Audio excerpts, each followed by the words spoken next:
कुछ हम लोग जान लेते हैं। पहले तो हम लोग इसकी बात करते हैं फाउंडर के बारे में, किसने इन तीनों को मतलब कौन ढूंढा था। ठीक है, तो इलेक्ट्रॉन के फाउंडर जो है वो जे थॉमसन है, ये ध्यान रखना है, जे थॉमसन। ठीक, प्रोटॉन के फाउंडर जो है गोल्डस्टीन है, गोल्डस्टीन या रदरफोर्ड भी आप कह सकते हैं। ठीक है, गोल्डस्टीन या रदरफोर्ड भी कह सकते हैं, तो ये अर्नेस्ट रदरफोर्ड है। और न्यूट्रॉन के कौन है, जेम्स चैडविक, जेम्स चैडविक है।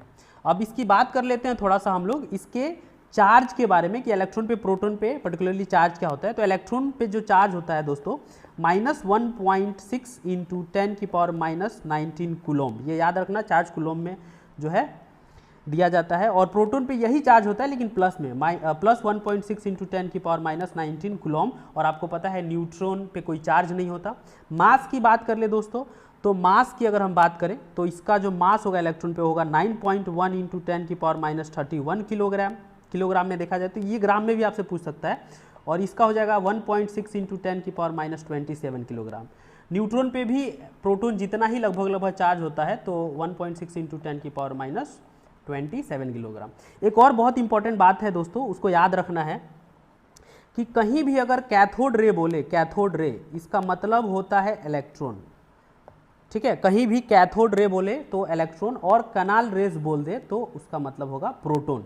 तो ये सारी इंपॉर्टेंट थी, कुछ चीज़ें जानना जरूरी था जो मैंने बता दिया है। अभी सवाल पे आते हैं। पूछ रहा है the positively charged part at the centre of an atom. अब आपको पता है ये जो एटम होता है, एटम के सेंटर में न्यूक्लियस होता है, और उस न्यूक्लियस में होता है क्या, प्रोटॉन और न्यूट्रॉन। याद रखना, प्रोटॉन और न्यूट्रॉन एटम के एकदम सेंटर न्यूक्लियस में होते हैं। तो पॉजिटिवली चार्ज पार्ट कौन है, प्रोटॉन होता है। कौन होता है, प्रोटॉन होता है। न्यूक्लियस कहाँ होता है, इलेक्ट्रॉन कहाँ होता है, तो आउटसाइड द न्यूक्लियस, शेल में होता है, यहाँ कहीं होगा। ठीक है, यहाँ कहीं होगा। तो ये बात हमें ध्यान रखना है दोस्तों। अगला सवाल, which among the following is incorrect option. Incorrect पूछ रहा है और 5 ऑप्शन है, इसका मतलब है कि कहीं ना कहीं 4 सही होगा, एक ही गलत होगा। तो देखते हैं। एटम इज इलेक्ट्रिकली न्यूट्रल, हाँ ये बात तो सही है कि एटम जो है वो इलेक्ट्रिकली न्यूट्रल होता है due to the presence of protons and electrons inside the nucleus.